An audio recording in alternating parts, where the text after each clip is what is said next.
Interlocking সিস্টেমে কাজের জন্য 7, 8, 9 তারিখে শিয়ালদা শাখায় বাতিল 147টি ট্রেন। বিদেশে ভারতের গণতন্ত্রকে নিচু চোখে দেখানোর চেষ্টা করছে ইন্ডিয়া জোটকে নিশানা মোদির।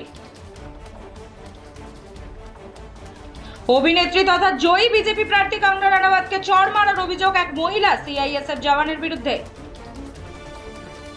দাবানলে চলছে মিউজিক ফেস্টিভ্যালের জন্য পরিচিত চিলির শান্ত শহর ভিনিয়া দেল মার, মৃত কমপক্ষে 51 জন।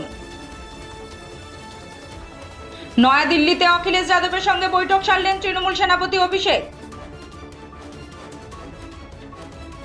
মহিলা সাংসদের নিরিখে দেশে প্রথম তৃণমূল কংগ্রেস, এবার জয়ী 29 সাংসদের মধ্যে 11 জনই মহিলা।